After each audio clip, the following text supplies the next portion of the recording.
always wear black? I'm in mourning for my life. I'm unhappy. Why are you unhappy? I don't see why. I mean, you've got your health, and your father may be rich, but he certainly doesn't go about short here. I mean, look at me and my 23 rubles a month.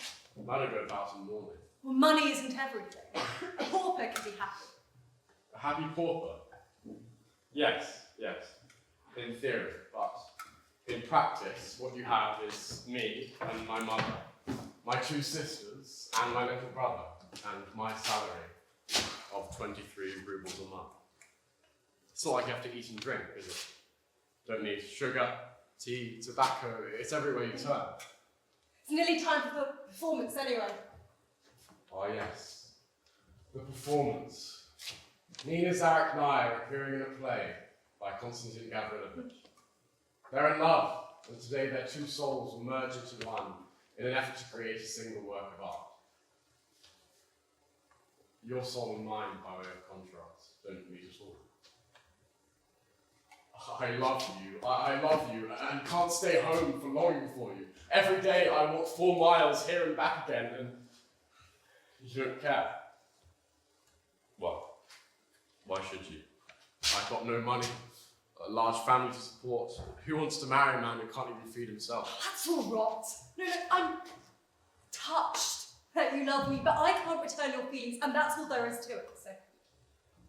Let's have a pinch of snuff. I don't want a pinch of snuff, but thank you all the same. It's stifling. There'll be a storm tonight. I shouldn't wonder. Look, you're always either philosophising or talking about money. You think there's nothing worse than being poor. I'd 1,000 times rather go about in rags and beg. Look, I wouldn't expect you to understand.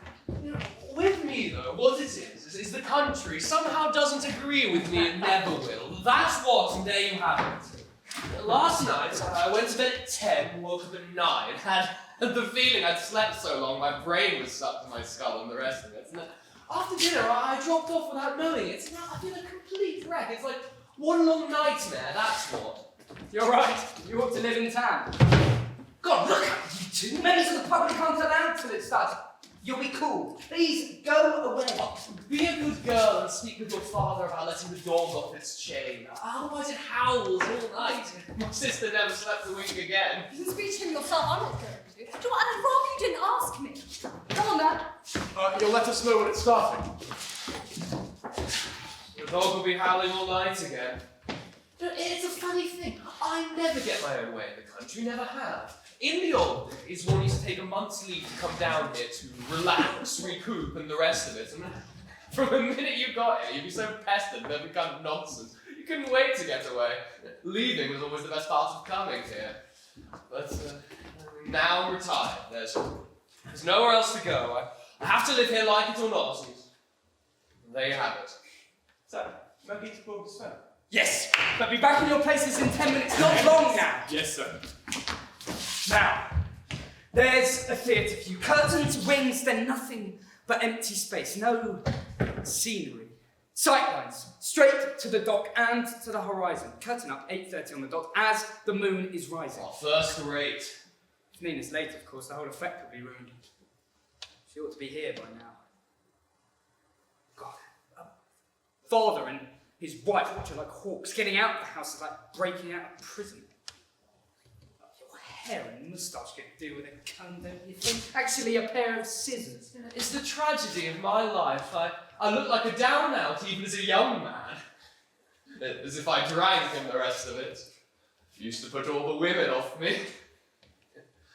Why is my sister out of sorts? She's bored and she's jealous, that's why. She's taken against the performance because Nina's acting in it and might catch the fancy of her writer fellow. She doesn't know anything about my play and she already hates Oh, me. now really, come on. She's cross in advance because here, on this pathetic little stage, it's Nina that's going to get the applause and not her. She's a case, my mother. Talented, all right, not stupid. Quite capable of shedding tears over a novel. Can reel off Nekrasov by heart. Wonderful with the sick. But just try praising Eleanor and Deuce in her presence. Oh, no one. is to be praised but her.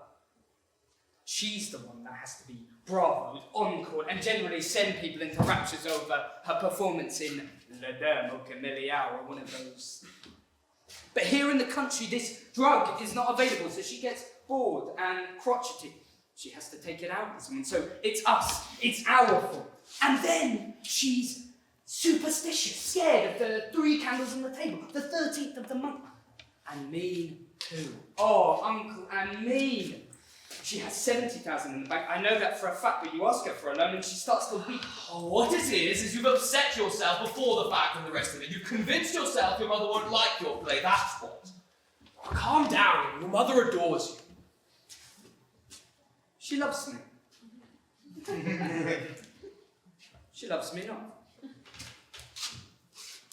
She loves me. She loves me not. She loves me. She loves me not. You see, my mother doesn't love me. Of course she doesn't. Why would she? She wants to live and laugh and dress like a girl, and there I am, 25 years old, and a constant reminder she's not as young as she thinks. When I'm not there, she's 32, and when I am, she's 43. No wonder she hates me. What is more is she knows I don't believe in her theatre. She worships the theatre. She thinks she's serving humanity and the sacred flame of art. But in my opinion, the modern theatre is a narrow-minded ragbag of worn-out routines. There, in a room with a wall missing, inexplicably bathed in artificial light, are these high priests, these great artists demonstrating how people eat, drink, walk about and wear their coats. And when I've handled this same old stuff over and over and over in 1,000 variations, then I'm afraid I run. Like Maupassant ran when he clapped eyes on the Eiffel Tower and took to his heels, thinking his brain was about to be crushed with the sheer weight of all that vulgarity. Oh, but we must have theatre. We need a new kind of theatre. If we can't make it new, it's better to have none at all. Uncle, I love my mother. I love her very dearly, but what a futile life she leads. Forever obsessed with that novelist, her name constantly bandied about in the papers. I'm so tired of it all. Though, it is also simple egotism, not wanting a famous actress for a mother, thinking I would rather her just be anybody. Honestly, Uncle, can you think of anything more hopeless and stupid than being me in my mother's drawing room when she's got celebrities in? Writers and artists everywhere, and me, the only nobody in the lot. Indulged only because I'm her son. Who am I? What am I? Sent down from university without a degree for not having opinions that are of the editor, as the saying goes. I have no talent, no money, and in my passport I'm down as the shopkeeping classes from Kiev. I'm from the Kiev shopkeeping class. My father actually had a shop in Kiev, but he had a name as an actor. Well, anyway, when these artists and writers in my mother's drawing room politely turned their glance towards me, I'd have the feeling they were sizing up my insignificance. I knew what they were thinking, and I felt so humiliated. Apropos, could you tell me, what sort of fellow is this writer of yours? I can't seem to make him out. He never says anything. Intelligent, unaffected, a melancholy streak, I'd say. Famous at still well under 40, tired of it all. As for his writing, a very pretty talent. But if you've been reading Zola or Tolstoy, you don't feel the urge to read Trigorin. Ah, well, still, I'm rather keen on literary men. There was a time, there were two things I passionately wanted. To get married and to be a literary man. Never managed either one. Even to be an unknown literary man must be very nice, that's I can hear her coming. Even the sound of her footsteps is enchanting. I can go. I'm so happy. Oh, my angel, my dream. I'm not late. Tell me I'm not late. No. Oh, I've been worried sick all day. I was terrified my father would stop me coming here, but they've gone out, he and my mother. The sky was red, the moon was rising. I was urging on the horse. Come on. I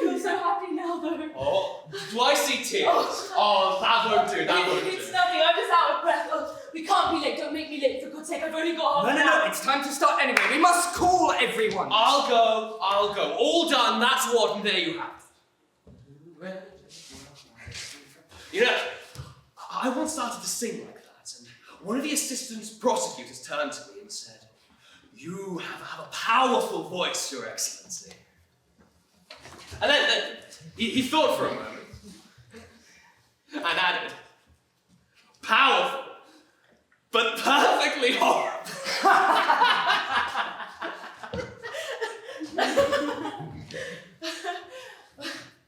My father and his wife don't let me come here. They say you're all bohemians. They're terrified I'll go on the stage, but I'm drawn here like a seagull is drawn to the lake. My heart is so full of you. It's all right. We're alone here. I think there's someone. There isn't anyone.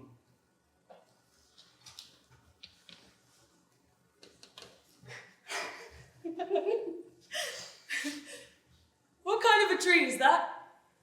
An elm? Why does it look so dark? The lights go now. Everything starts looking dark.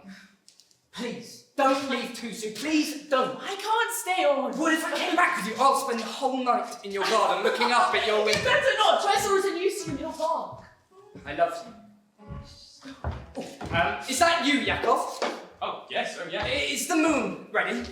Have you got the methylated spirit and the sulphur? Yes, You yes. must have the smell of sulphur as soon as the red eyes are here. Red eyes. Yeah. Okay. Okay. All right. Everything's ready for you. Are you nervous? Very. I'm not nervous about your mother being here, but to have Trigor in here. Such a famous writer. I've got stage fright just thinking about acting in front of him. I feel so unworthy. Is he young? He is, yes. Ah, all those wonderful stories he writes. I wouldn't know. I haven't read any of them. Your play's difficult to do, being as there aren't any real people in it. Real people? The idea is to show life the way we experience in our dreams, not the way it is or the way we think it Yes, ought. but it's all action, you know. It's all lines. I think there definitely ought to be love in a play. Oh, it's getting damp. Do go back and put on your I'm galoshes. too hot. Don't take care of yourself.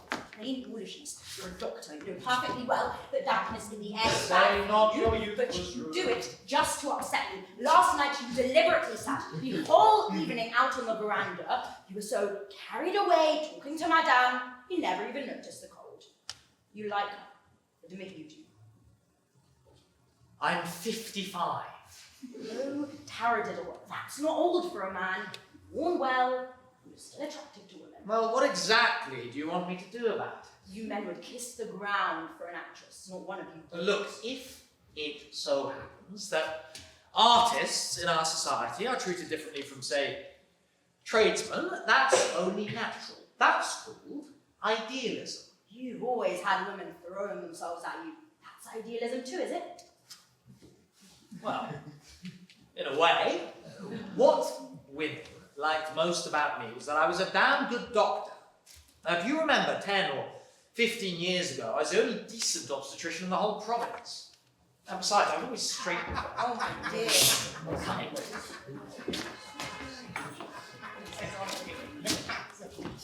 In 1873, at the Botava Fest, she was amazing. Gave a superb performance, quite wonderful. Do you happen to know what became of the comedian Shaddam?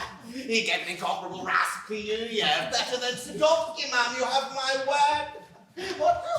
What is he doing now? You keep asking me about people from before the flood. How should I know? Pashka Shaddam. They don't make them like that anymore. The theatre is not what it once was. They used to have mighty oaks. Now they've got nothing but stumps. It's true, there aren't as many outstanding actors these days. But the average level is much higher. Oh, there, I have to disagree with you, Doctor, but still, it's all a matter of taste. De gustibus out bene out nihil. Kostya, darling, isn't it starting? In a minute, if you could just be patient. Oh, Kostya, speak no more. Thou turnst mine eyes into my very soul, and there I see such black and green spots as will not leave their tears. Oh nay, but to live in the rank sweat of an unseen bed, stewed in corruption, honeying and making love over the nasty stove. Ladies and gentlemen, your attention please. The performance is about to begin. Here we go then. Hearken, ye ancient and hallowed shades that haunt the hours of night about this lake. Send us asleep, perchance to dream of what will be 200,000 years from now. 200,000 years from now, there'll be nothing.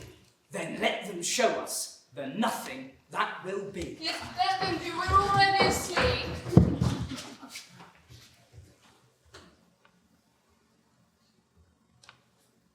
Mankind and monkeys! Antlered stags, ganders, spiders, unfathomable fishes that dwell in the deep. All creatures too small to be seen. Every living thing and life itself. All has come to the end of its melancholy round and is now extinct. Thousands of centuries have passed since the earth bore any living creature. And now, this poor moon lights its lantern, all for nothing, nothing, nothing.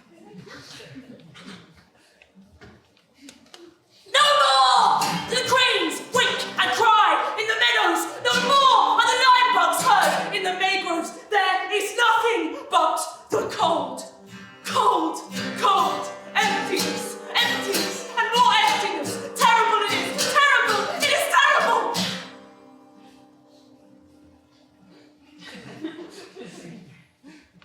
The bodies of all creatures that ever lived are as dust. Their indestructible matter is become stones, water, and clouds, and their soul has become one soul, and that soul is me! I am the souls of Alexander the Great, of Caesar, of Shakespeare, and of Napoleon, and of the lowest of the leeches. In me, godlike reason is fused with animal instinct. Every memory is my memory, and every soul is lived again in me! Sounds like one of those Jeopardy. Mama! I am all alone. Once in 100 years, I open my lips to speak, and my voice echoes dismally into the void, and there is no one who can hear me. Not even you!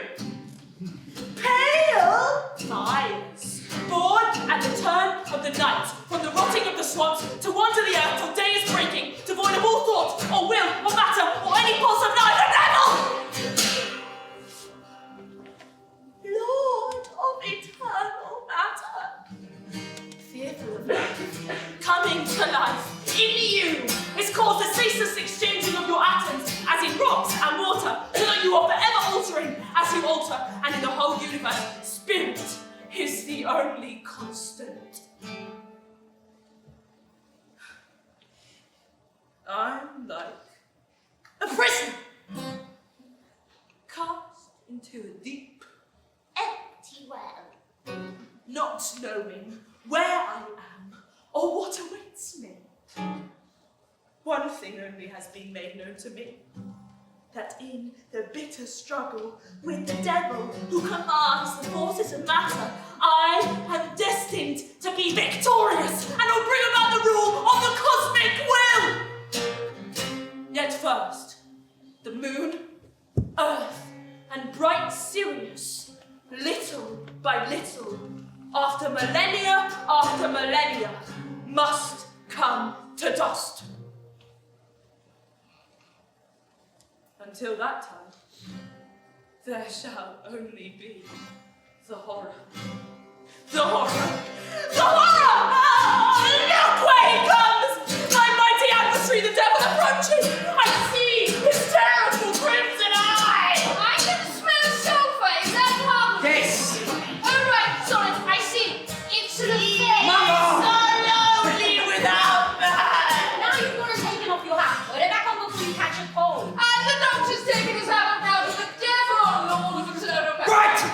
it! Curtain! The place over curtain!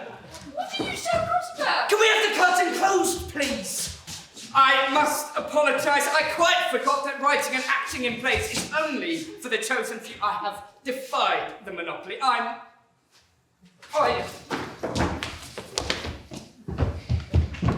got into here?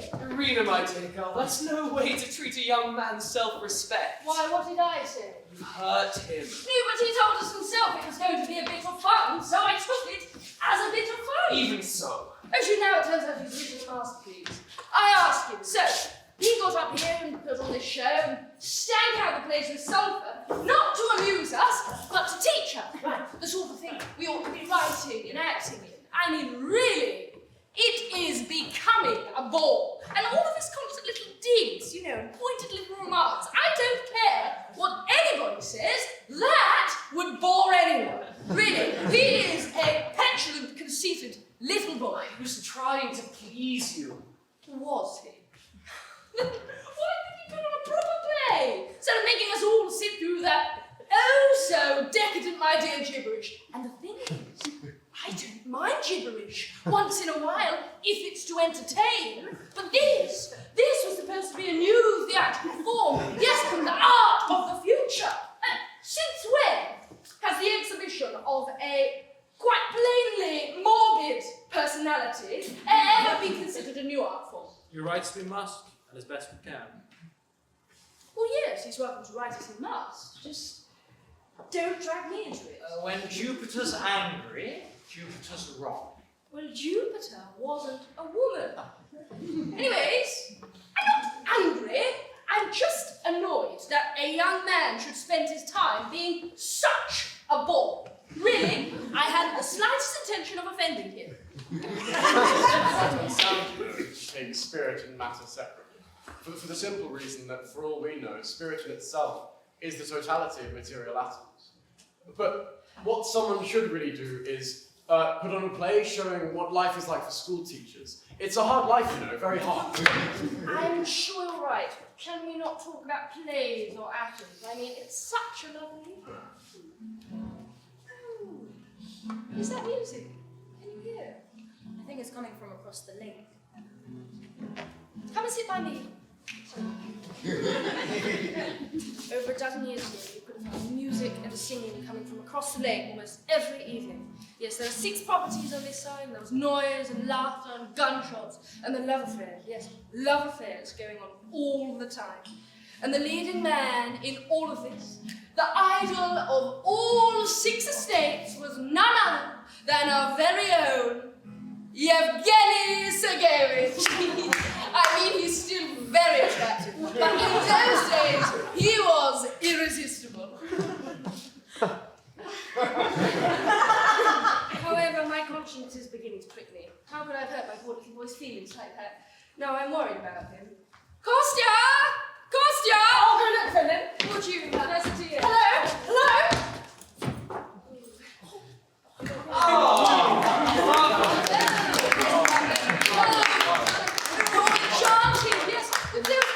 That lovely voice of yours, really, it's as if you speak it in a way in the country. You know, I am convinced you must have talent. You have to go on the stage. Oh, yes, it's what I dream of, but it won't ever come true. Who can tell? Now, let me introduce Trigorin, Boris Alexeyevich. Oh, pleased to meet you. I've read all of your books. Oh, no need to be shy, my sweet. He's a famous man with a simple soul. Look, he's as bashful as you are. I suppose it's all right to close this curtain now. It's rather sinister like that. I'll do the curtain. It was certainly an unusual play, didn't you think? I didn't understand a word of it. You were so sincere, and the scenery was just wonderful. There must be plenty of fish in this lake. Fish? Yes. I love fishing. There's no better feeling than sitting on the bank as the sun goes down, watching the float. I'd have thought that for someone who's experienced the joy of creation, all other pleasures must be insignificant. Oh, you mustn't talk to him like that. When people make pretty speeches and he wants to run away and hide. Well, I remember once in Moscow at the opera, the famous Silver took a bottom C. And by no coincidence, the bass from our church choir was up in the gallery, so you can imagine our astonishment when suddenly we heard high above our heads, "Bravo, Silver!" Our octave lower, so "Bravo, Silver!" The entire audience froze. An angel flew over. I've got to go. My father's waiting for me. Too dreadful of him, really. Oh, but if you must, you must. Oh, it's such a shame. What a shame it is to lose you. Oh, if only knew how much I'd like to stay. Somebody should see you home, my sweet. No, it's all right. It's all right. I'm sorry. Sorry to stay a while. For an hour. Poor girl. Literally. They say her mother's left her entire fortune to the husband and the girl's going to get nothing because he's leaving it all with his second wife. I mean, perfectly standard. Oh yes, her dear papa's a regular swine, to give him his due. We should go in too, good people. It's getting damp. My legs hurt. Your legs are like peg legs, they barely work. Well, come on then, foolish one-old man, off we go. I don't know. Perhaps I'm fooling myself or I'm getting old, but I rather liked the play. Now, there was something in it, and that little girl was saying how lonely it was. My dear. And then the devil showed up with his red eyes. My hands were positively shaking with excitement. There was something fresh and artless about. The dog will be howling all night again. Would you be so good as to have him let off the chain? No, not possible, Peter Nikolaevich. I'm afraid of thieves getting into the barn. I've got the Millet in there. That's him coming, I think. I feel someone should say something encouraging. Cleared off already. I'm here. The sink has been looking for you all over the place. I'm bailed. Konstantin Gavrilovich, I liked your play very much indeed. Now, it was a bit strange, and of course, we never heard the end, but all the same, made a powerful impression. You're a young man with talent. You must go on. Oh, go on. What a sensitive creature he is. To tears in his eyes. What is it I'm trying to say? You took your subject matter out of the realm of abstract ideas, which is good, because a work of art must express a serious idea. Without seriousness, there is no art. Oh, now he's gone quite pale. So what you're saying is I should go on? Yes. Yes. But only write about what's important and permanent. You know I've lived a rather pick and choose sort of a life with plenty of variety. I'm not complaining. But let me tell you, if I'd ever experienced the kind of transcendent feeling that an artist must get in the moment of creation, then I believe I would have had nothing but contempt for my physical life and everything that goes with it, and I would have left the earth behind me and soared off into the sky. Excuse me, sorry, where's Nina? And another thing, when you write, you must have a clearly defined thought. You must know why you're writing. Otherwise, if you set off down that enchanted path without a clearly defined thought in mind, then you'll lose your way, and your talent will turn in on itself and destroy you. Where is Nina? What? She went home, I think. What am I going to do? I have to see her. It's vital that I see her. I'm going after her. You mustn't get so worked up. I have to go anyway. I must go. Oh, come inside, Constantine. Your mother's waiting. She's worried about you. Just tell her I've gone away. I wish you'd just leave me alone. Just leave me. Stop following me about. Constantine, that's not... Goodbye, Doctor. Thank you. Oh, Youth. Youth. When there's nothing more to be said, people say, youth, youth.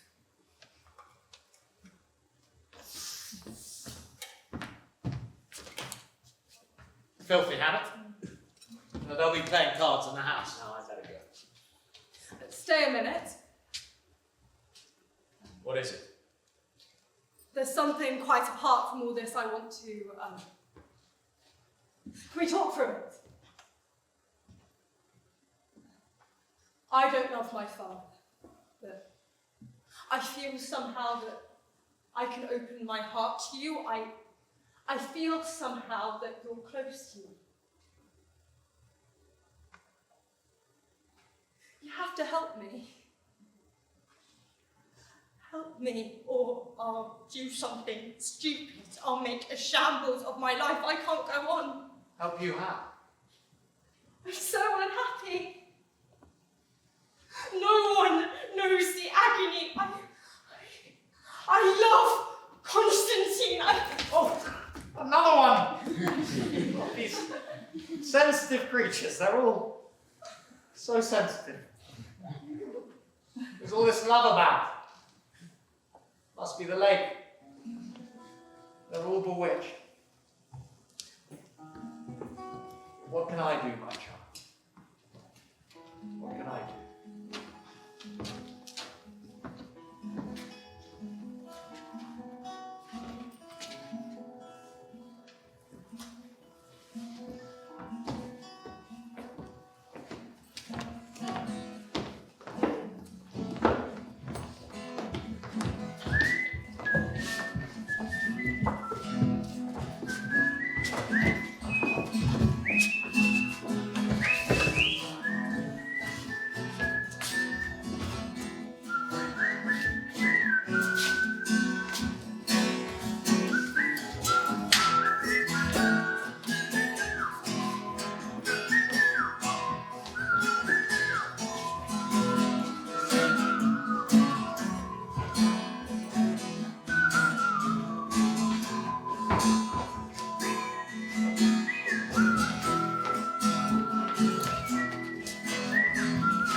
Stand up a minute.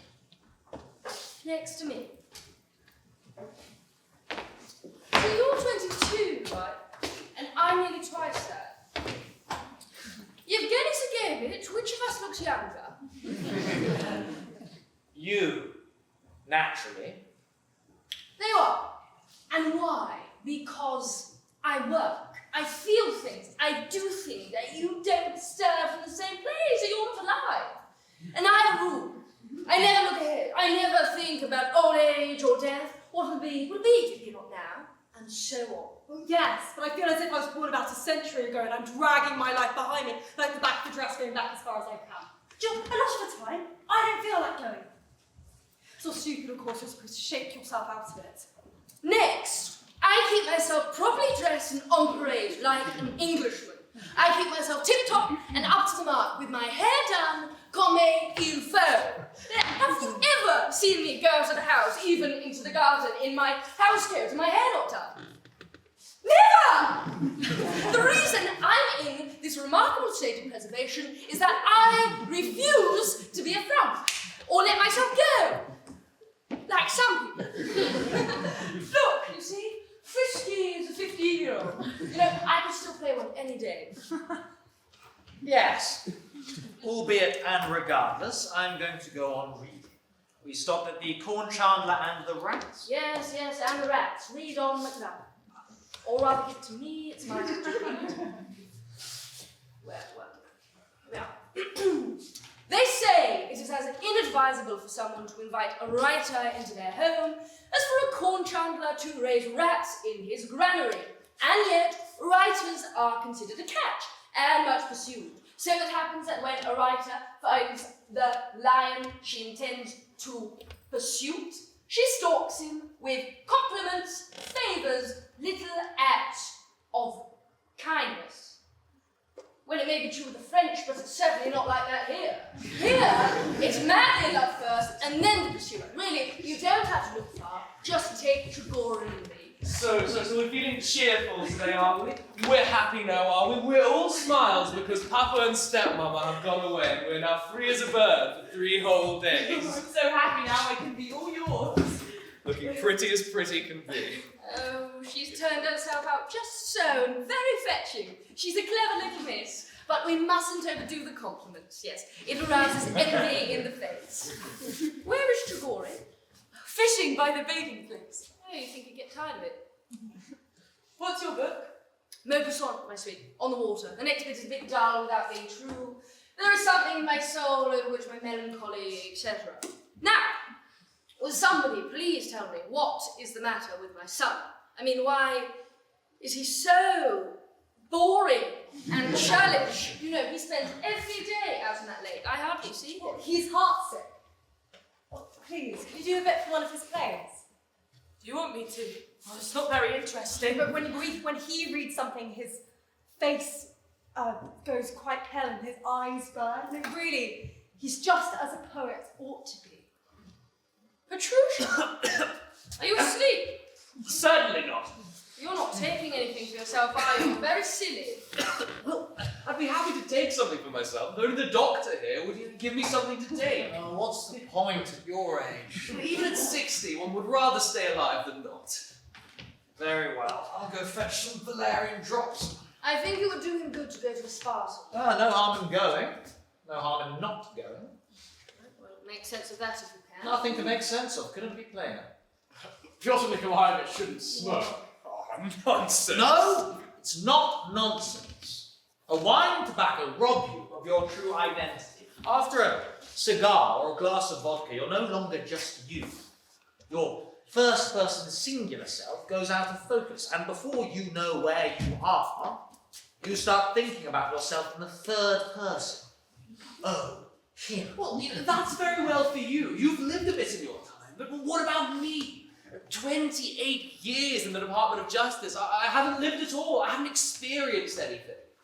You've had your fill, so you don't care anymore, which is why you're inclined to be philosophical, whereas I still want to have a bit of life. Which is why I'm inclined to drink sherry at dinner and smoke cigars. There you have it. There you have it. Life is serious. Taking cures when you're 60 and complaining you didn't have fun when you were young is frivolous, to speak frankly. Must be time for lunch. My legs want to sleep again. Gone down to get a couple of vodkas before lunch. Poor girl. She doesn't have much fun either. You're talking like a fool, Your Excellency. So you're talking like a man who's had his fill. Oh, what could be more weary than the sweet weariness of life in this country?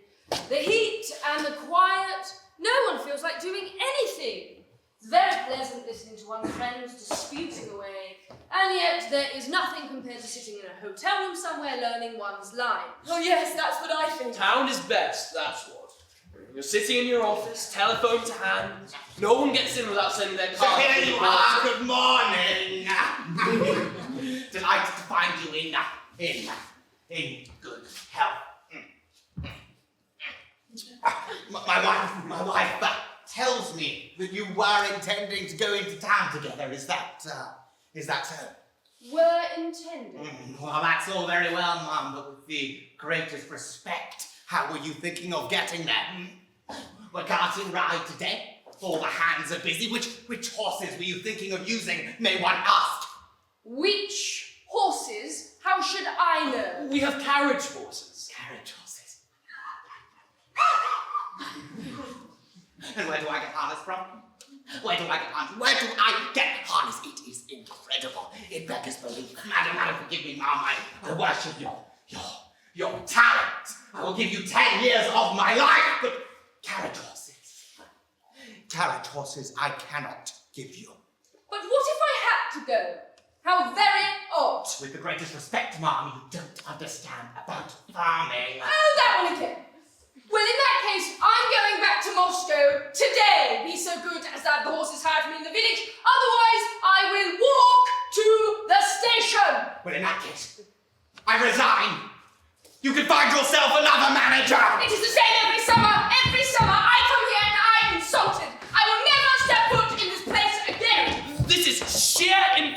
This, the devil knows what it is. I've finally had my fill of this, and there you have it.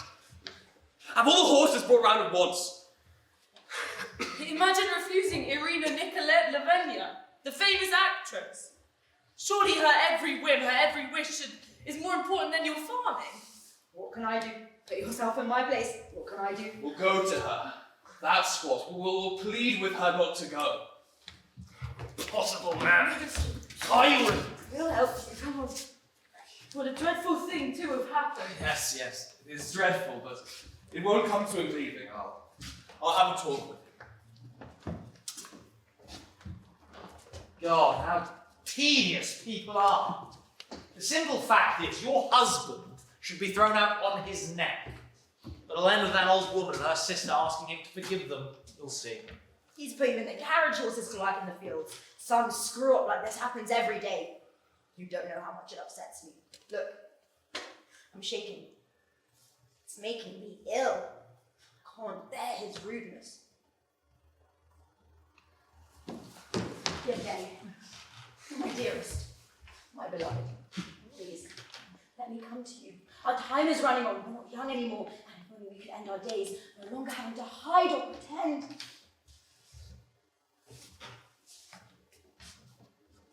I'm 55. It's a little late to change my life. I know it's because I'm not the only one. You can't have them all come to you. I know that. I'm sorry, I'm being a nuisance. No, you're never a nuisance. I'm going through these agonies of jealousy. I know you can't avoid women. You're a doctor. I know that. What's happening over there? Oh, she's in tears and he's got his asthma. I'd better go and distribute the valerian drops. For you. Oh. Merci bien.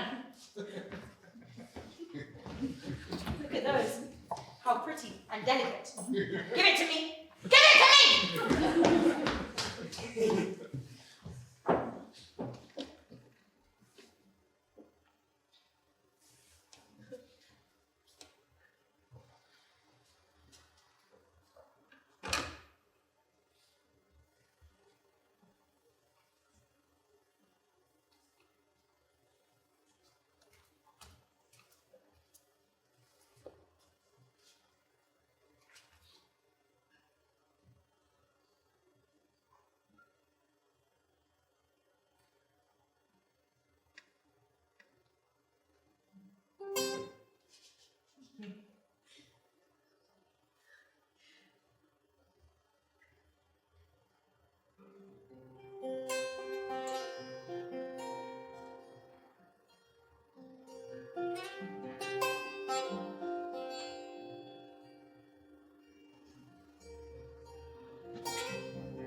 How strange to see somebody famous crying. And over something so ordinary like that. But then, it's just as strange to think that a famous writer, idolized by the public, written about in all the newspapers, his photograph in shop windows, his books translated into foreign languages, to think he should spend the whole day fishing and be delighted after having caught a couple of chub.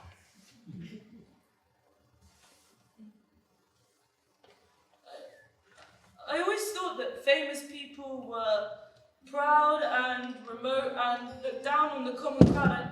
I thought that with the fame and glamour of their names, they were always trying to get their own back on rank, wealth and birth, always being put first, but here they are, crying and fishing, playing cards, losing their tempers, just like everybody else.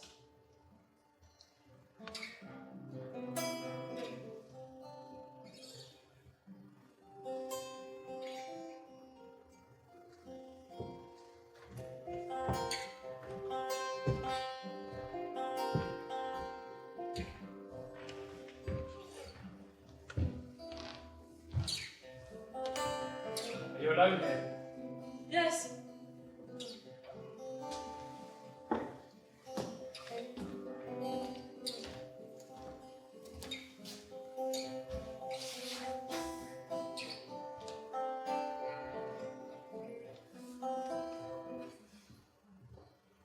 What's that supposed to mean?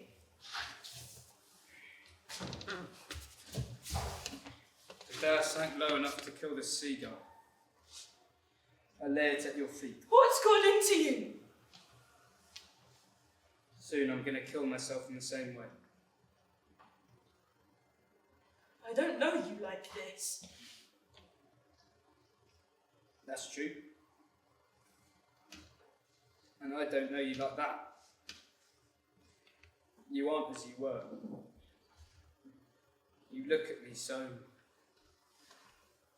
far away. You find my presence an embarrassment. Oh, you keep speaking in symbols, somehow crosswise.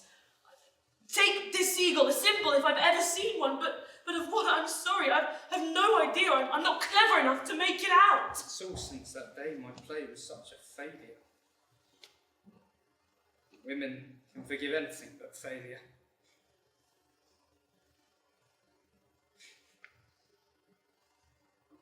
I've burned it.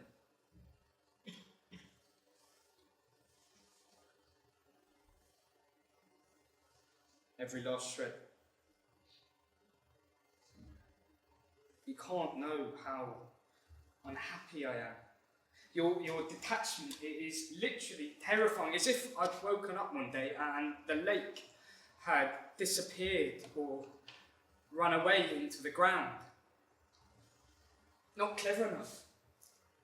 What's there to understand? My play was a disaster. You despise my inspiration, and now you just think I'm another insignificant nobody, just like they all do. I do know this. I do know this, damn it. It's like having a nail hammered into my brain.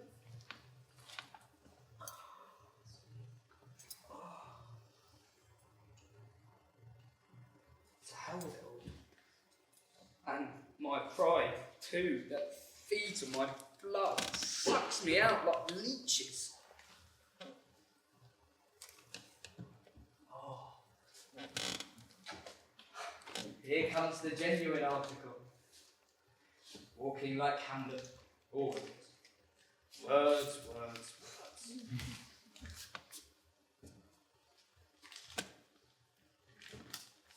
The sun had not yet kissed your face, but you were already smiling. Your glance melted in their warmth.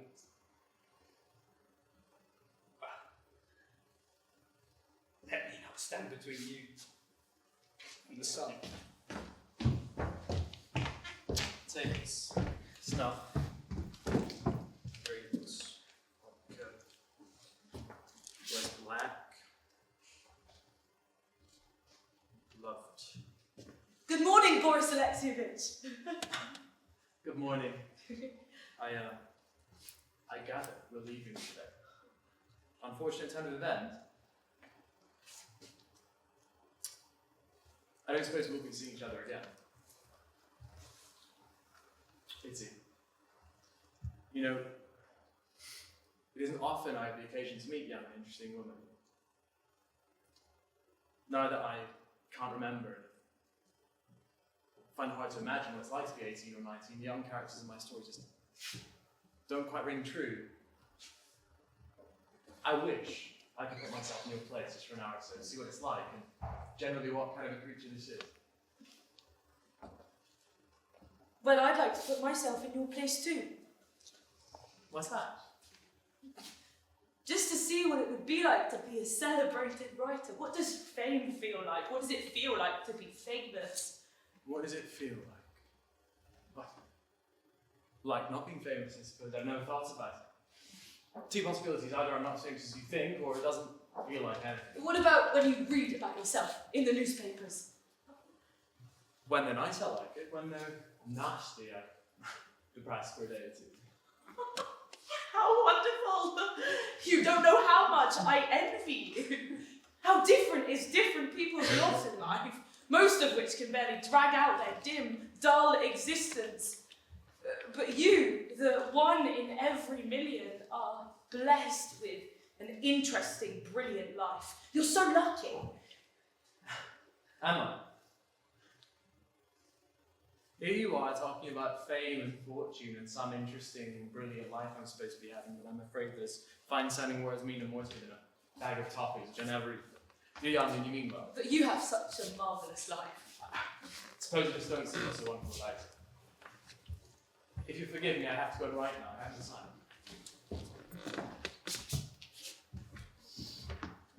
You've trodden on my pet cord, see, and I get all upset and irritable. Alright, let's talk about my wonderful, brilliant life. Where to begin? There's such a thing as obsession.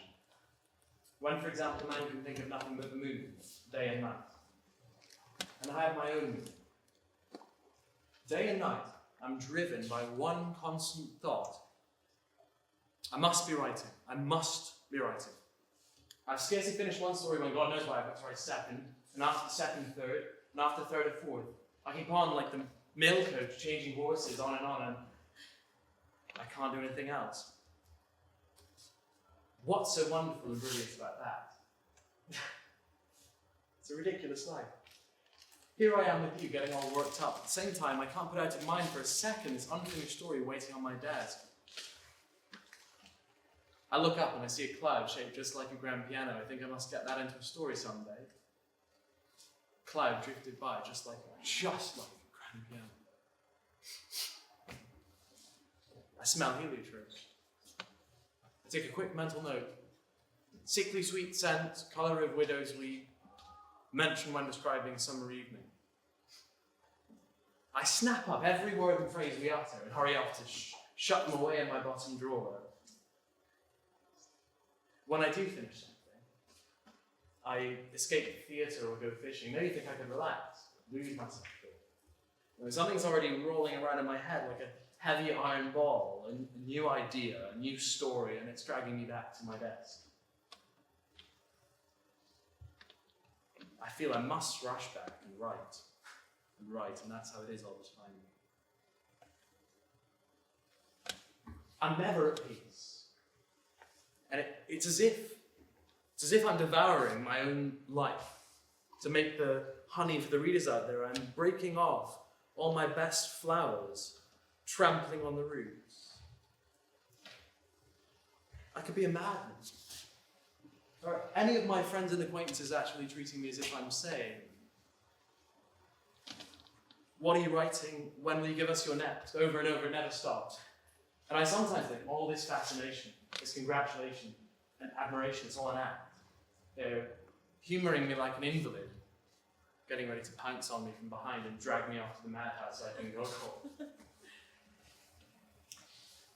Look, when I was starting out, the years of my youth, one's best years, it was continuous torture. A young writer, especially if he isn't having much luck, feels sort of awkward and not really for anything. He's on edge, his nerves are a wreck. He can't help but hang around the literary crowd, unnoticed and ignored, afraid to meet eyes like a compulsive gambler with nothing to bet with. I never met my readers. I always assumed that they were skeptical and hostile. I was afraid of the public. The thought of them terrified me. When in the end I came to have a play put on, I'd look out into the auditorium and think that everyone with dark hair had made up their minds to hate it, and everyone with fair hair just wasn't interested enough to care either way. It was a nightmare. Sheer bullshit. I'm sorry, but surely when you're in mid-inspiration, the very act of creation, doesn't that give you, just for a moment, of a transcendent feeling of being lifted up? Well, I like writing. You know, writing is very enjoyable. I like correcting proofs too, but then it's got to be published. And the moment it's off the press, it's already no good, a mistake. Well, never to have been written in the first place, and I feel tetchy and worthless. And people will read it, and they'll say, quite charming, a very pretty talent, but not a Patron Tolstoy. Or, not bad, but Fathers and Sons was better. And it will go on like this until I die. I'll never be more than charming and talented. But my gravestone will say, here lies Trigorin. He was good, but not as good as Turgenev. I'm sorry, I refuse to sympathise. You've simply become jaded with your own success. What success are you referring to? I mean, I never felt I succeeded. I don't like myself as a writer. The worst of it is, I often feel I'm writing in a kind of fog. I don't know, what it is I'm writing about. But I love this stretch of water here, the trees, the sky. It excites a passion in me, that irresistible desire to write. But when all is said and done, I'm not just here to do landscapes. I'm a citizen. I love this country and its people, and I feel that if I'm to be a writer, I must have something to say about their troubles and fate, to speak out about science and the rights of man, and so on and so on and so on. So I write about everything. I rush around, urged on from all sides, people getting cross with me, dashing this way and that like a fox with their hands on its tail. Ahead of me I see science and the rights of man, leaving me behind as I chase them like some yokel who's missed the train. And in the end, I feel the only thing I know how to do is this landscape. And in everything else, I'm fate. Fate's the marrow of my bones. You've been working so hard, you've no time or curiosity to realise who you are. You may be dissatisfied with yourself, but to everyone else, you're a great and important writer. If I were great like you, I would dedicate my entire life to the public, but I'd always remember it's the reaching up to me which is what makes them happy, and they would pull my chariot through the streets. On a chariot now, I think I'm Agamemnon. To have that feeling as a writer or an actress, I would put up with family and friends turning against me. I would endure poverty. I'd live on black bread in a garret. I'd suffer self-doubt and disappointment at knowing I wasn't good enough, but in return, I would demand fame. Real, resounding fame. Oh, my head's whirling. Boris Alexeyevich! Being summoned to Pagno. I wish I wasn't leaving. It's just paradise. You see that house over there with the garden? Yes. That was my mother's house. I was born there. I've grown up around this island. I live in a magical place. What's this? A seagull. Constantine shot it. Beautiful bird. I wish I wasn't leaving. You couldn't persuade Irene to stay, could you?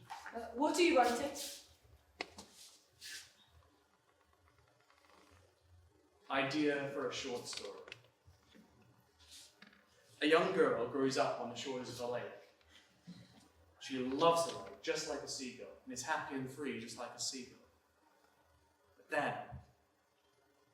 then a man comes along, sees her, and having nothing much to do, destroys her, like a seagull. Boris Alexeyevich, where are you? I'm coming. We're staying!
I'm telling you this because you're a writer. You can use it. I'm telling you, in all honesty, if he'd seriously injured himself, I wouldn't have gone on living another minute. It's not for lack of courage, mind you. No, I've decided I'm going to tear this love out of my heart, just tear it out by the roots. How are you going to do that? I'm getting married. And Bedlam. The school teacher? Yeah. Isn't that something you're doing? But just loving without hope. Waiting for years on end for something you don't know. No, better off married. Forget about love. Love new troubles to blot out the old ones, and besides, anything for a change. How about another drink? No, come on. You don't have to look at me like that. Lots of women drink more than you think. Not so many as openly. Here you go. Here's to you. You're all right, I approve of you. I'm sorry you're leaving. I'm sorry too. What? Could you stop on? Oh, she won't leave now. Her son's being awfully difficult. Yeah. Not content with trying to shoot himself, he's challenged me to a duel, apparently. No idea why. You know, he's always sulking and stamping his foot and preaching his doctrine of new forms, but there's no need to push and shove. Plenty of room for all. Yes, but he's jealous. Not that it's any of my affair.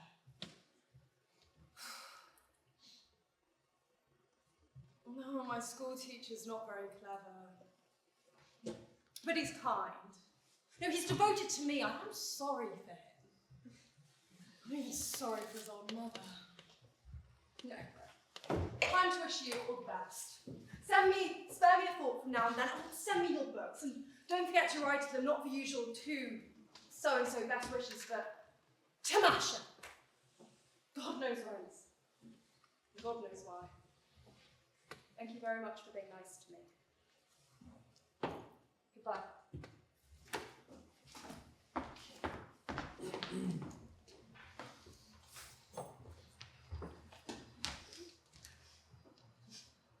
Odd or even? Even. Wrong. That means no.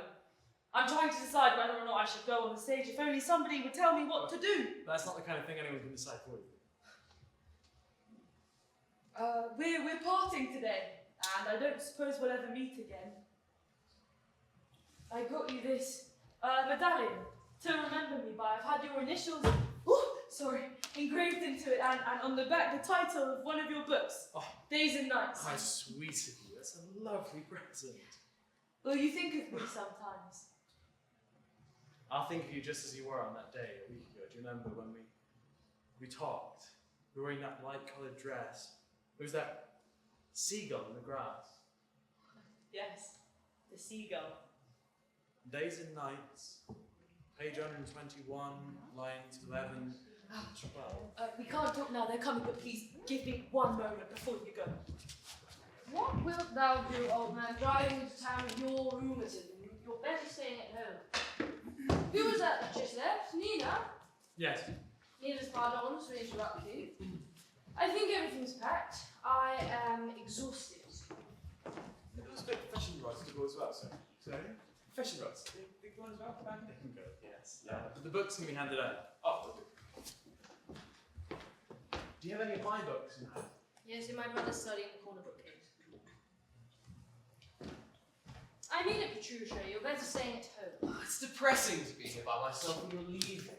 Yes, but what does this do in the town? Nothing in particular, but still, they're laying the foundation stone for the municipal buildings and the rest of it. You know, I want to get myself up and going, if only for an hour or two. I've been lying about the place like an empty cigarette packet far too long. I've ordered the trap round for 1 o'clock. We'll set off together. Well, your place is at home, all right? Don't get bored, don't catch colds. And keep an eye out for my son. Look after him, keep him out of trouble. Okay, I'm leaving, and I still don't know why he tried to shoot himself. I think it was jealousy, mostly, so the sooner I get Gregorian away from here, the better.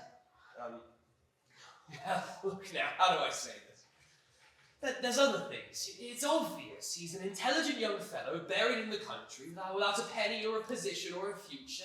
He has nothing to do, and he's ashamed of it, and he's frightened by it. I'm very fond of him, and he's attached to me, but when it comes down to it, he feels he has no place here, that he's a sponge, a parasite. It's his pride, only natural. That boy is a constant trial. Perhaps if he got a job? I think the best answer is if you were to give him a bit of money. It would be a good start if he dressed like a human being and the rest of it. He's been wearing out the same coat for 3 years now and does without an overcoat. It would do him good to have a bit of fun.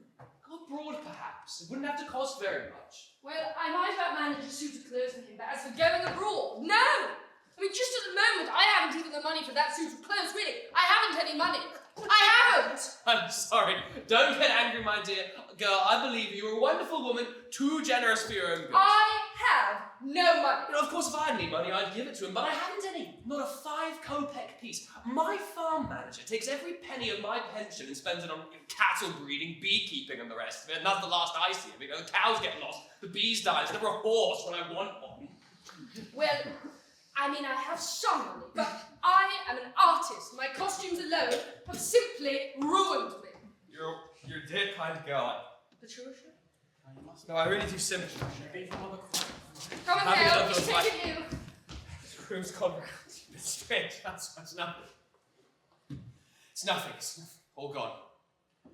It's nothing serious, Mummy. Uncle has these turns. You should go and lie down. I will for a while, all right?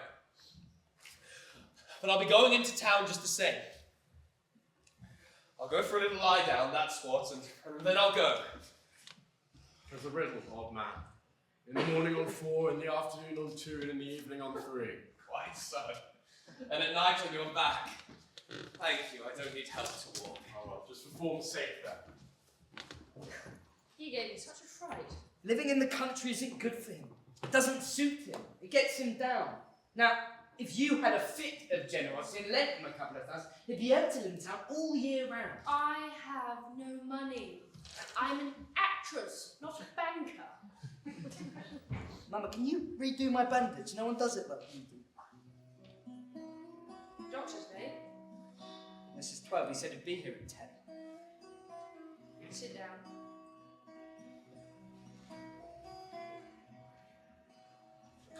Yesterday the child came out to wander. You look like somebody in a turban. There was someone in the kitchen last night asking which country you were from. What a dragonfly inside the jar. There. It's almost all healed over. Just a tiny bit left. Faithful when the sky was full of thunder. Now promise me there'll be no more when I'm gone. I promise. I just went mad for a moment. I was in such despair. I lost control. It won't happen again.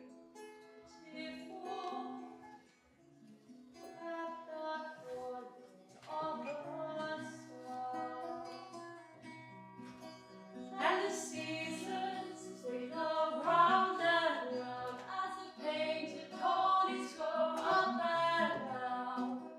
We're captive on a carousel of time. We can't return, can only look behind from where we came and go round and round and round the circle again. You have the hands of a ministering angel.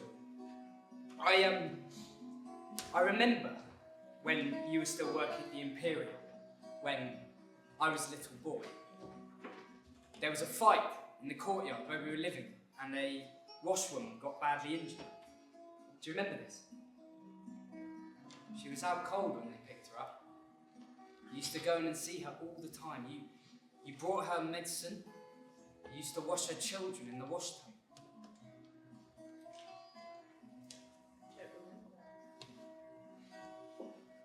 There were two dancers living in our building at the time. They used to come in and have coffee. That I remember. They had religion. These past few days, I've loved you as tenderly and trustfully as I did when I was little. I have nobody but you now. Only, why do you let that man have such a hold over you? You don't know him, Constantine. He has the noblest nature in the world. Oh, has he? Well, when he heard I wanted to fight him, his noble nature didn't get in the way of his prudence. He's running away like a coward. What nonsense! He's leaving because I said we're leaving. Here we are, practically falling out over him, and he's next door, or in the garden somewhere, laughing up his sleeve, or improving Nina's mind in a last-ditch attempt to convince her he's a genius. You seem to take great pleasure in being horrible to me. I have the greatest respect for that man, and I'll thank you not to speak of him like that in my presence. Well, I haven't the slightest respect for him, and you'd like me to think he's a genius too, but I can't lie. His books make me sick. That's envy! Talentless people with ideas about themselves can't do anything but run down anybody with any real talent. It's their consolation. Real talent? If it comes to that, I've got more talent than the lot of you put together. You hacks and mediocrities have grabbed all the best places for yourself, and you think the kind of art that you do is the only kind that counts. Anything else you stifle or stamp out. Well, I'm not taken in by any of you. Not by him, and not by you either. Oh, my son! The decadent! Go off to your cosy little bits and act in your pathetic, stupid little plays. I have never in my life appeared in a play of that description. Get away from me! You can't even write a wretched little comic sketch! Go back to Kiev and open a shop! Parasites! Skinflint. Rationalist! Little nobody! Crybaby.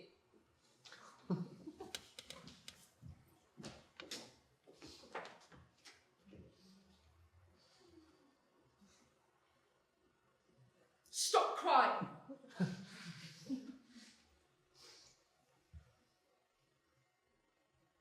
Don't cry.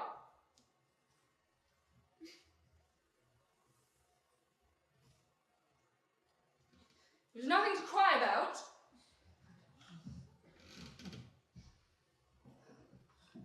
I'm sorry.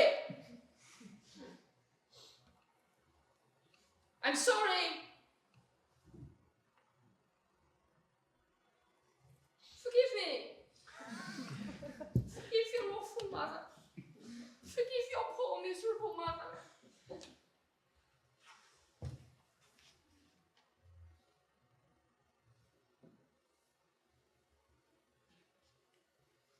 If only you knew.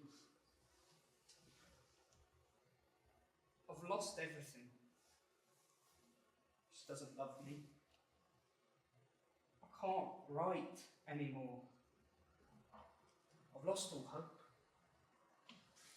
Don't say that. It'll all be all right. Now he's going, she'll love you again. It'll all be all right. Oh, look, we're friends again, aren't we? Yes, Mama. And make it up with him too.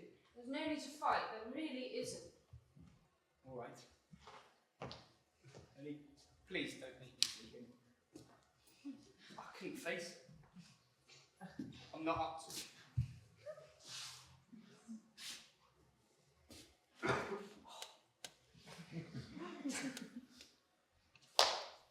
It's all right. I'm going.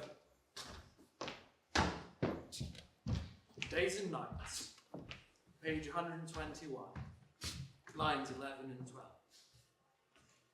The carriages will be around soon. If you ever have need of my life, come and take it. All packed. Yes.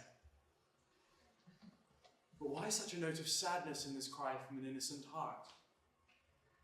And why is it my heart that's pierced? If you ever have need of my life, come and take it. Let's stay one more day. Well, why can't we? Because, my love, I know why you want to. But you mustn't let it make you forget yourself. You're a little intoxicated. That's all. You need to come to your senses. No. You have to come to yours. Yes. Be sensible and wise. You're capable of the sacrifice. I beg you. Treat this as a true friend. Let me go. Are you so besotted with her? It's as if I'm being called to her. Perhaps this is the one thing I've always been missing in my life. What, the love of a little Miss Nobody? That is exactly how little you know of yourself. Sometimes people walk and talk and they're fast asleep. It's like that, I'm talking to you, but I'm really asleep. She's my dream. I'm possessed by such sweet visions. I beg you, let me go. No. No. You mustn't talk at me like that. I'm just a woman like any other. You mustn't torture me like this, Boris. You'll frighten me. This is your chance to be a woman unlike any other. Young love, an enchanting, lyrical love, is taking me off to the land of my dreams. I've never known a love like this. When I was younger, I was always dogging editors, struggling to survive. There was never the time, but now it's come.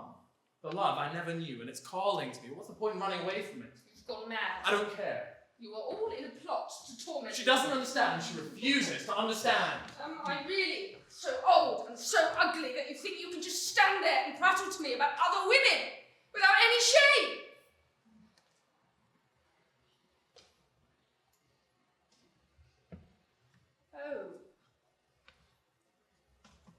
Oh. You've lost your poor mind. My dear, darling, wonderful man. My joy, my pride, my sweet contentment. If you left me, even for an hour, I won't be alive at the end of it. I'll be mad.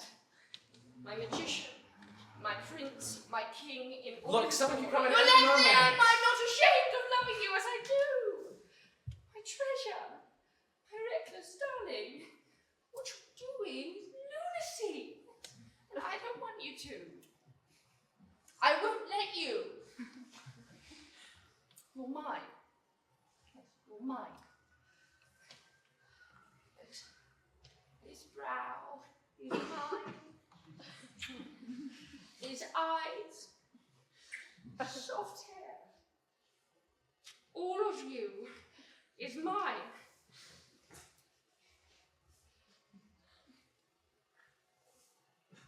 You're so brilliant. You are so gifted. You are the best writer there is. You are the only hope for writing in Russia. You have such integrity, such simplicity and freshness and humour. You bring off the essence of a character or a landscape in one single stroke. Your people are alive. It's impossible to read you without a thrill. Do you think I'm flattering you? Putting you on a pedestal? Look into my eyes. Are these eyes lied to you? There. You see? I'm the only one who knows your true worth. The only one. Nobody else tells you the truth, my darling. My marvellous boy. You'll come. Won't you? Won't you? You won't abandon me. I have no will of my own. I've never had a will of my own. Spineless, feeble, submissive to the last. Is that what women want? Well, take me. Only don't relax your grip for an instant. Got him.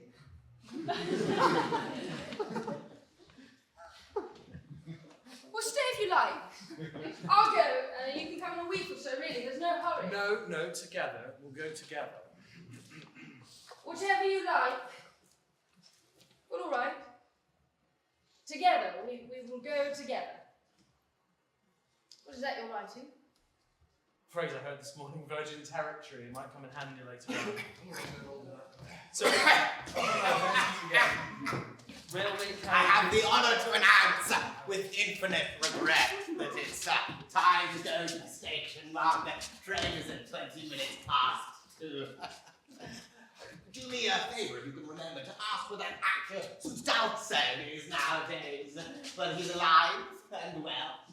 I used to have a drink with him in the old days. He was simply incomparable in the male robbery. I remember at the time there was this tragedian, Seagull, who used to work with him at the Elizabeth grad, another remarkable character. No need to hurry yourself, my dear lady.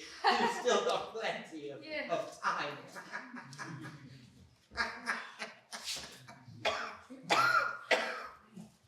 I remember at the time they were playing tragedians in some melodrama or other, and when they were discovered, there was this line. We're caught like rats in a trap. And it's me, Ishmael over here, he said. We're caught like traps in a rat. Caught like traps in a rat.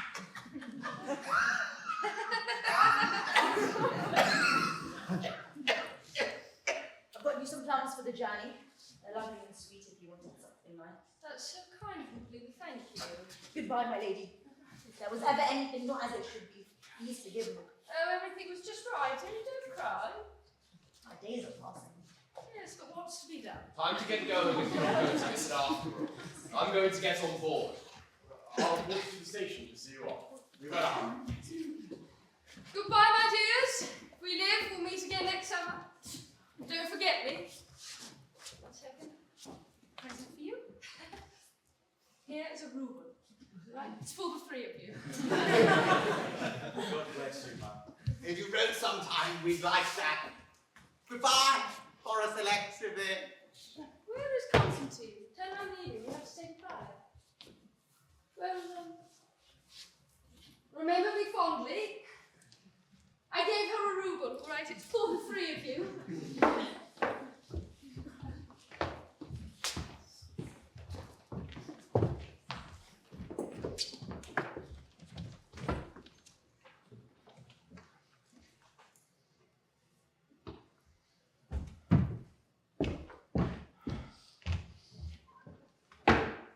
My stick somewhere.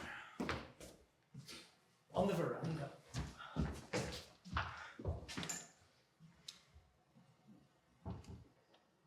Is that you? We're leaving.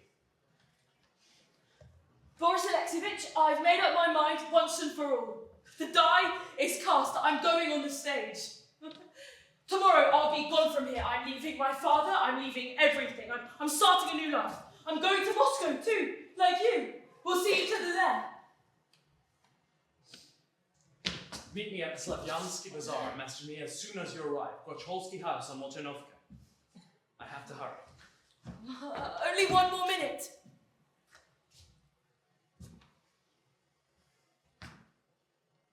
You are so beautiful.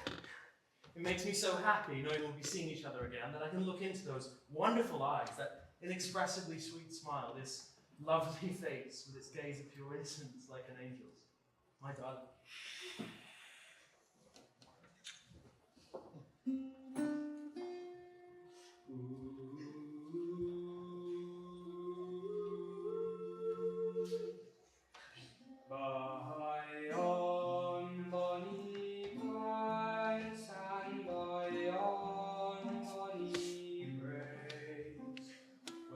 Sun shines bright on the clouds.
Constantine!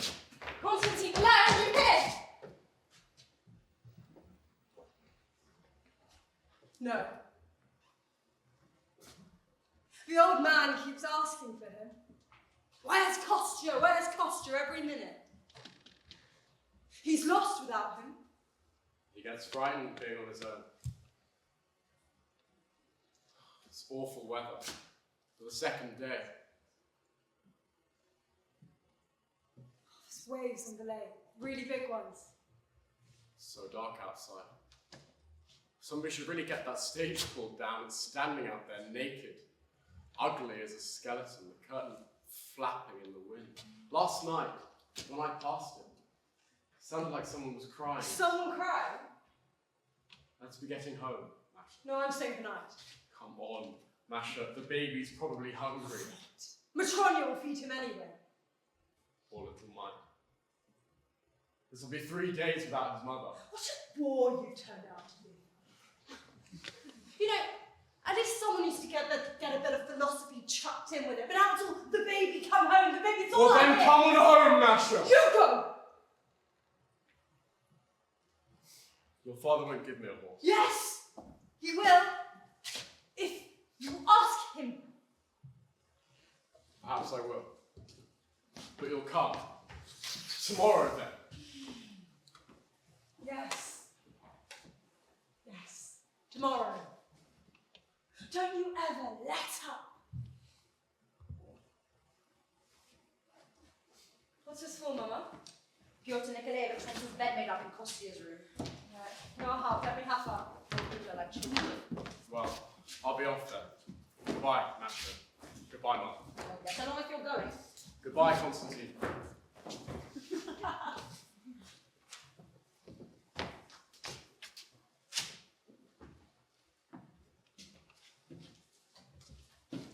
Kostya, you thought there was a proper writer in you. And now, thank the Lord, you're starting to earn money from the magazines. And you've gotten so handsome. Dear Kostya, please be nicer to my little Masha. Leave me alone, Mama. She's a good girl. Women only need a kind glance now and then. I should know. So now you've ignored him. What did you have to pester him for? I feel so sorry for you, Masha. You don't have to be. My heart aches for you. I'm not blind. Foolishness. Hopeless love is just something you read about. It's all nonsense.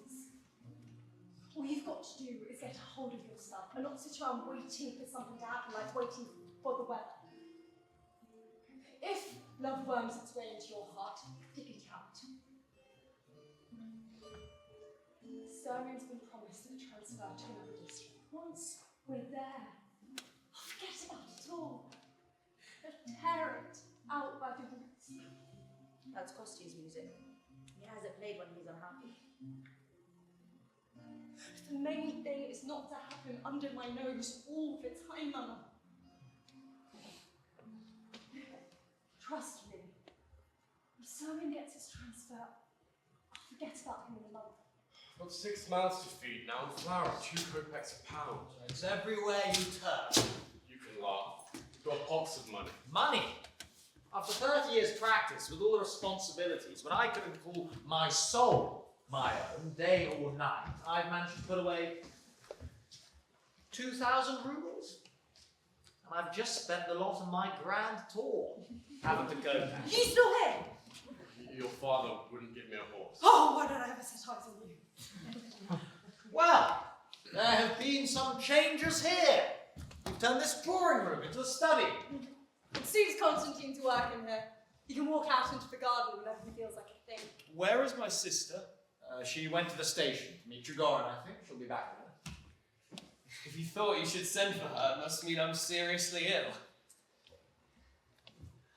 I must say, it's rather odd. I'm seriously ill and no one gives me any medicine. What would you like? Valerian drops, soda, quinine? It's the doctor of philosophy. My life sentence. Has that bed been lit up? Yes, it has. Thank you. I have an idea for a story for Kostya. A good title would be The Man Who Wanted to, L'Homme qui a voulu. Long ago, when I was young, I wanted to become a writer, but I never did.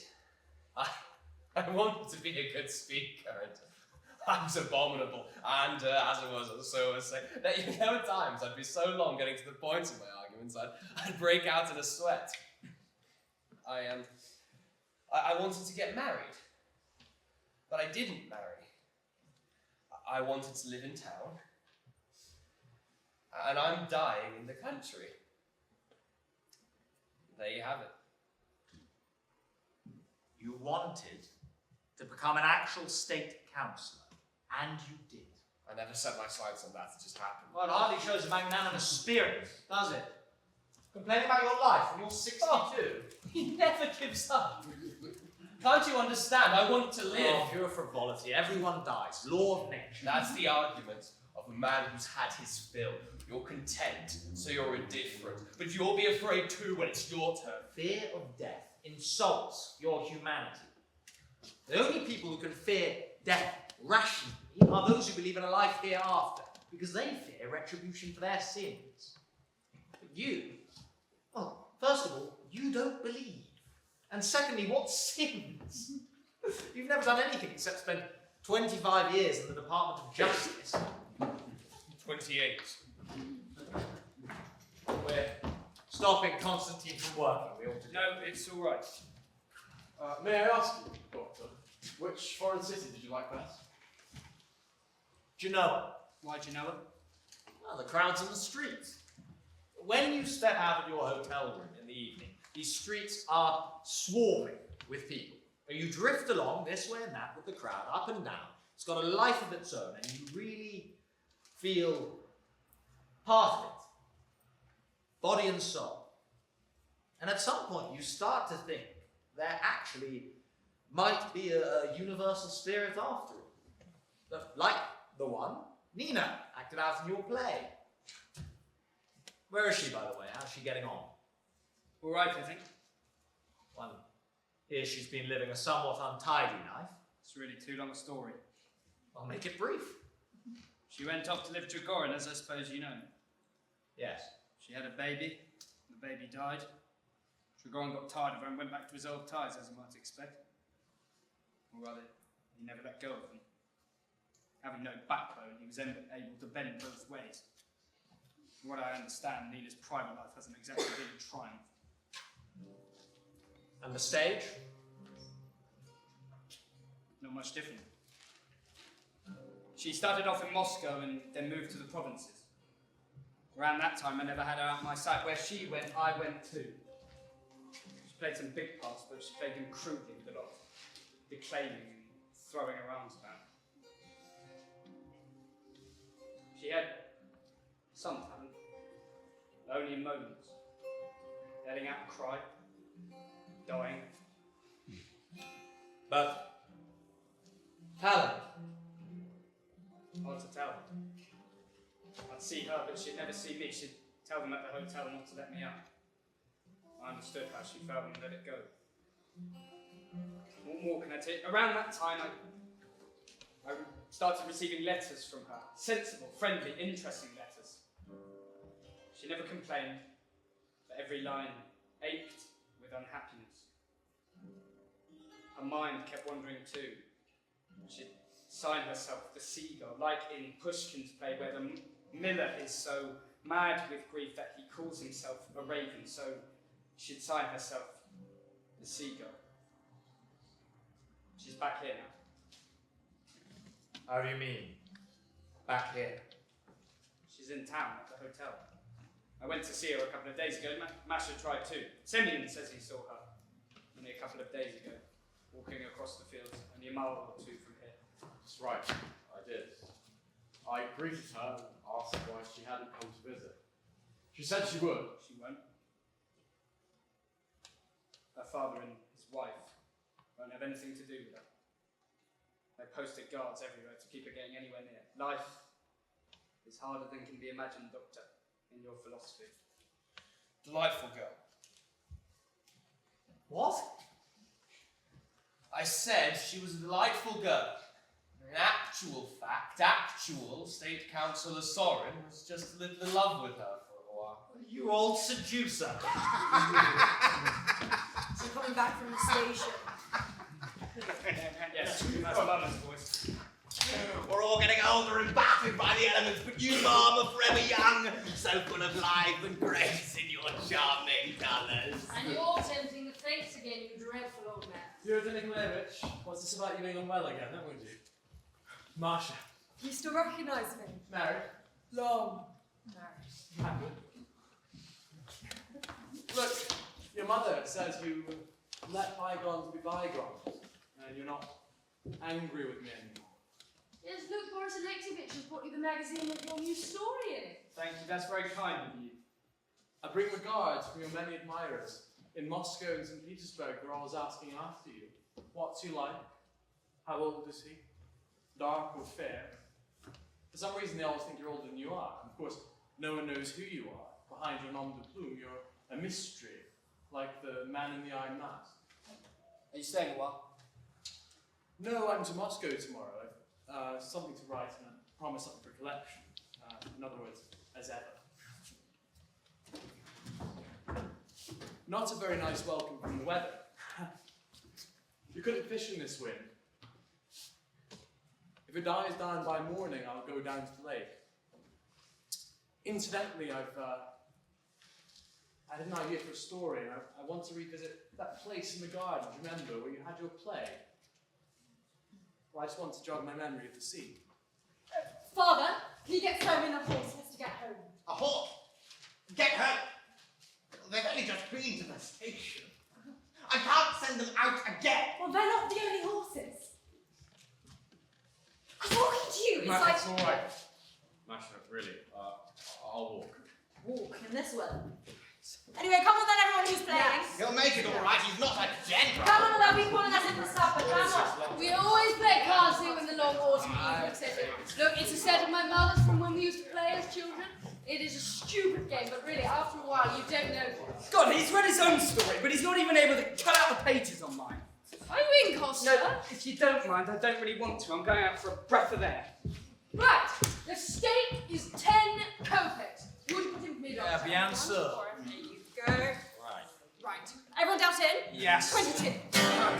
You should have seen the reception I got. Don't go so fast. My goodness, my head hasn't stopped spinning. The students, they gave me such an ovation. 3 baskets of flowers, 2 gallons, and 17. Well, that certainly is something. Yes, it is, and I wore a marvellous ensemble. If I know nothing else, I know how to dress. Costa is gone.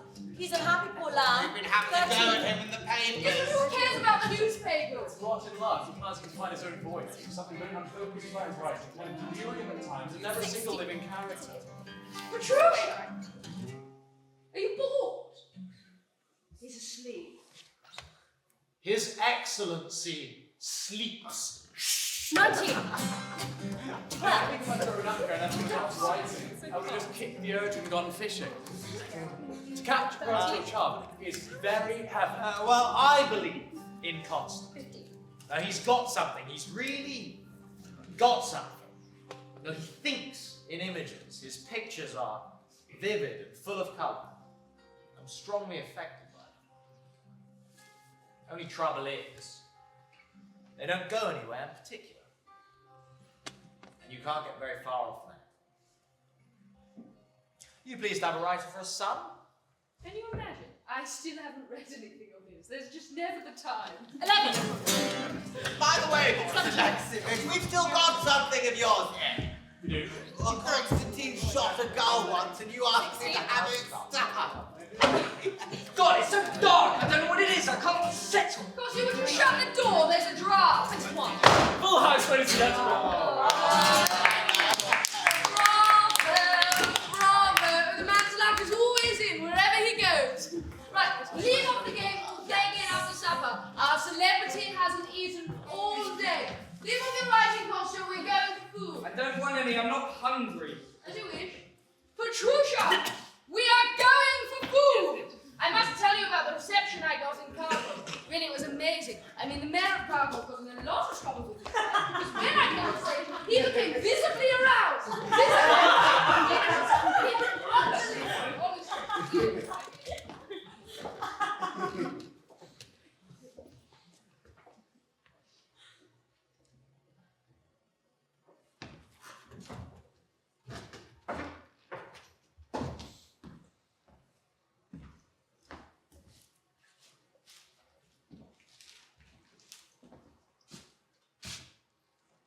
After all I've said about new forms, I think I'm just slipping back into the same old ones myself.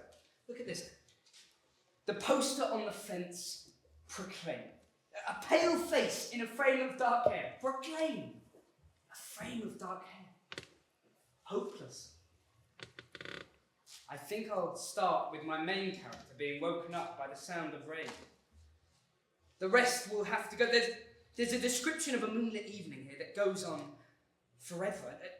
Trigorin has worked out this formula for himself. It makes it easy for him. He'll have the moonlight reflected off a broken bottle on the way, the dark shape of a mill wheel, and there, your moonlit night done. I've got shimmering dark, twinkling stars, fading pianos, excruciating. Yes. Yes, the more I think about it, the more I'm convinced it's nothing to do with old or new. One has to write without thinking of forms at all. Just let it flow naturally from the heart.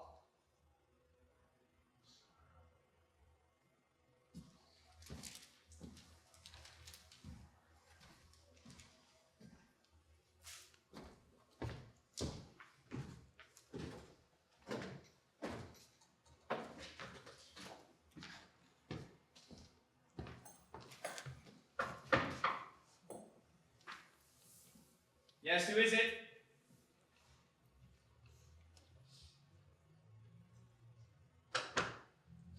What's out there? Who are you? Nina. Nina. Oh. Oh, my dear darling girl, you come. I had a feeling my heart's been aching all day. Don't cry. There's somebody here.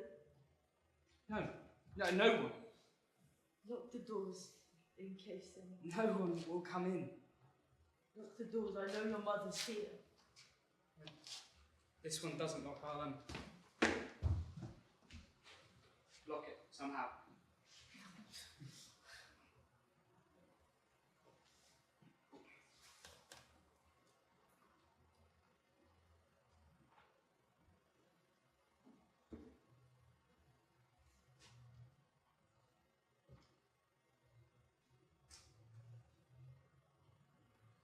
Let me look at you.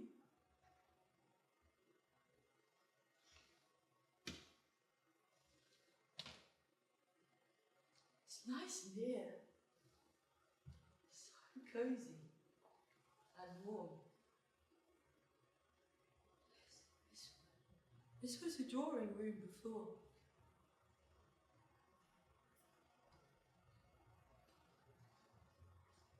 Have I changed? Yes. You've grown thinner. Your eyes are bigger. I feel so strange. I can't believe I'm looking at you. Why wouldn't you let me come and see you? Why have you not come before, every day? Since you've been back, several times a day. I've gone and stood under your window like a beggar.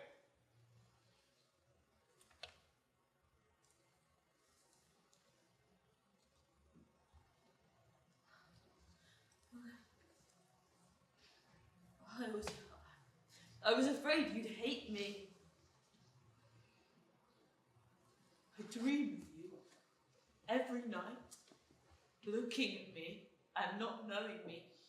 If only you knew, since I've been back, I've spent hours walking all round here, by the lake. Often I came right up to the door without even daring to come in. Can we sit down? Yes. Let's sit and talk and talk. Listen to the wind. Remember Togador? Happy the man who, on such a night as this, has a warm corner under his own roof, under Seagull. Oh, that's not right. What was I talking about? Tiger. And Lord bless all those homeless wanderers. Oh, Nina, you're crying again. It's alright. It makes me feel better to cry. I haven't cried in ages. And then yesterday, when it was dark, I came into the garden to see if our theatre was still. And to think it's been there this whole time. I started to cry for the first time in 2 years. It was such a relief to cry, like a weight lifting from my heart. Look, I've stopped now.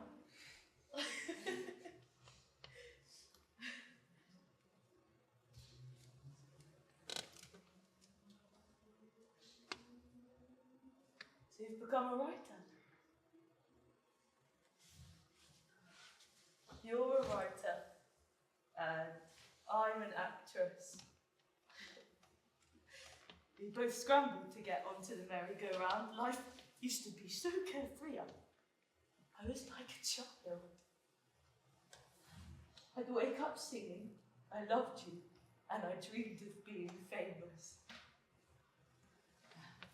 Look at me now. First thing tomorrow, I'm off to Ylet's, travelling 3rd class with all the peasants. And in Ylet's, I'll be fending off the local business types who like a bit of culture. It's not a glamorous life. Why, Ylet's? I'm booked for the winter season. I have to be there tomorrow. Oh, Nina. I have cursed you and hated you. I've torn up all your letters and photographs, but I knew all this time that I'm yours, heart and soul and forever. I can't stop loving you, whatever I do. All this time you've been gone, I've been getting my work published. I felt so wretched. As if my youth had suddenly been snatched away from me. I felt about 90. I speak your name. I kiss the ground where you walk. I see your face wherever I go. That sweet face that smiled at me when life... What is this? What are you talking about? I'm alone, with no one's love to warm me. I feel cold, like in a dungeon, and everything I write is lifeless, stale and dreary, so please stay here with me, Nina, or let me come away with you. Nina, what are you... For God's sake, My trap's at the gate. Don't come out. I'm all right. Can I have some water? Where are you going? Back to town. Is your mother here? My uncle was taken ill on Thursday. We sent a telegram. What do you mean you kissed the ground I walked on?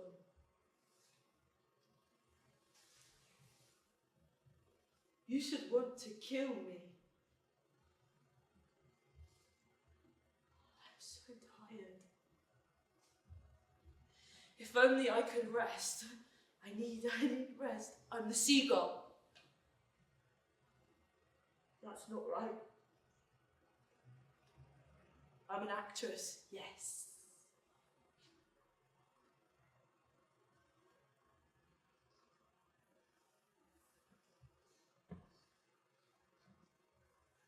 So he's here too. But it doesn't matter. He never believed in the theatre. He always laughed at me for my dreams of being famous, and bit by bit I stopped believing too and lost heart. There were all the other things to worry about. Love, jealousy, and always the worry about the baby. I became trivial and commonplace. My work lost all meaning on stage. I didn't know what to do with my hands or how to stand. I couldn't control my voice. You can't know what that's like when you're up there feeling like you're acting so badly. The Seagull! Oh, that's not me.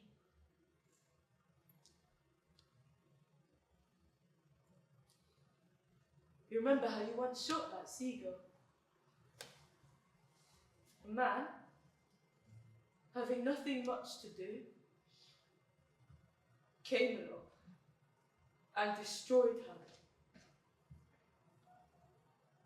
Idea for a short story. Wrong story though. What was I talking about? About acting! Yes, I love acting.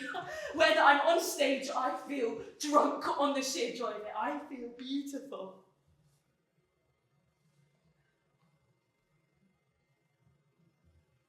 Since I've been back, I've been walking and thinking, and every day I feel my spirit getting stronger.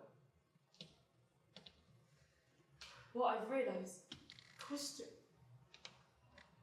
is that with us, whether we're writers or actors, what really counts is not dreaming about fame and glory, but stamina. Knowing how to keep going despite everything and having faith in yourself. I've got faith now. And that's helped the pain. And when I think to myself, you're on the stage, then I'm not afraid of anything life can do to me. So you found yourself, and you know where you're going, but I'm still lost in the chaos of dreams and images with no faith in myself and no... It's time. Goodbye. When I'm a great actress, come and see me. Promise. But now it's late. I'm so tired and hungry, I can hardly stand. Stay while I fetch you something to eat. No, it's all right. It's all right. Go alone.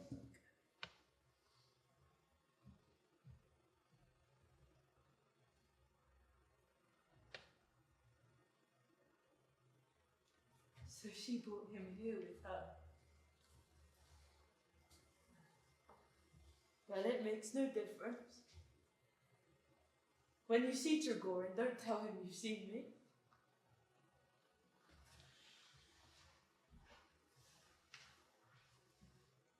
I love him. I love him more than ever. I love him passionately. I love him to despair.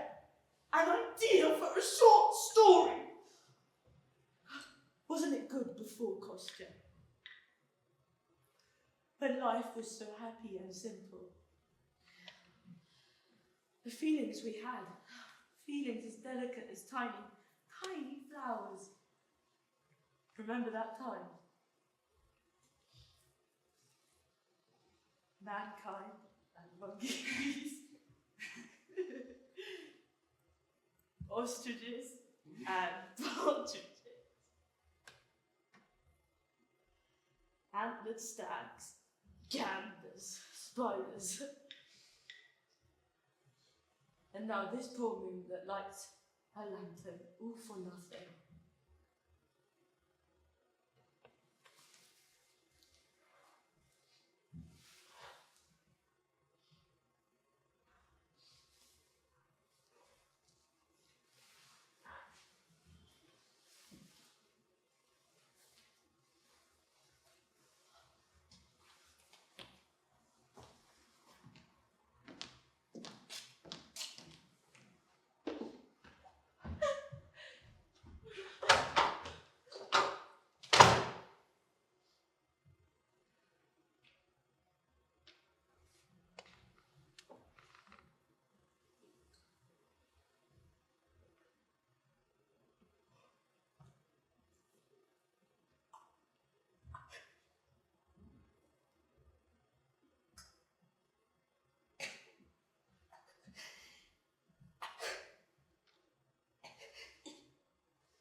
That's funny.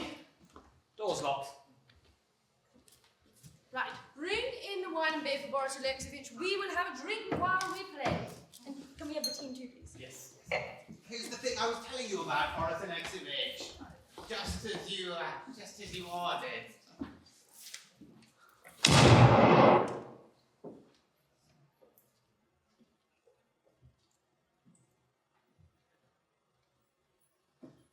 What was that? Nothing. Nothing. Probably just something going pop in my medicine chest. Nothing to worry about.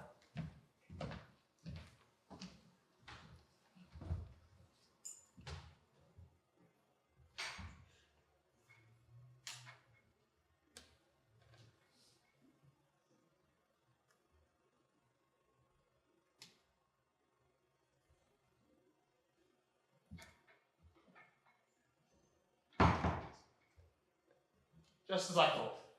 Bottle of ether exploded. Nothing at all. Oh, it gave me such a shock. Remind me of the time oh, I thought I was going to faint.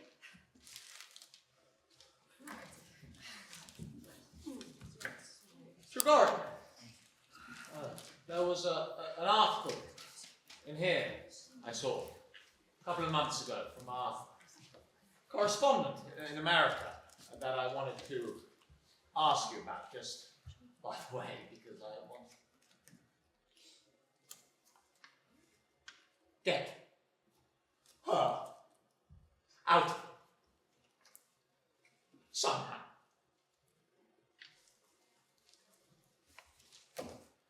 The fact is, he shot himself.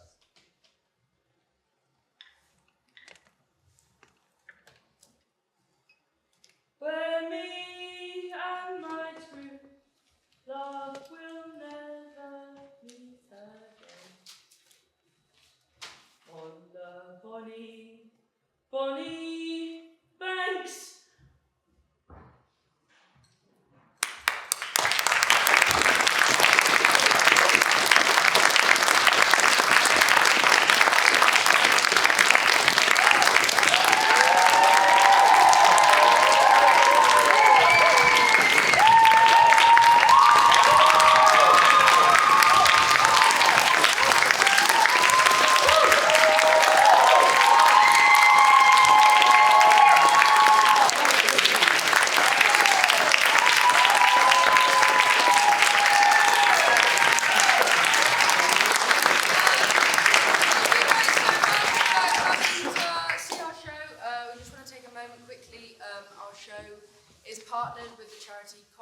Which is a completely student-run charity here in Edinburgh that provides teaching and support around mental health. There are QR codes all around the building if you felt like donating. Thank you so much again, guys.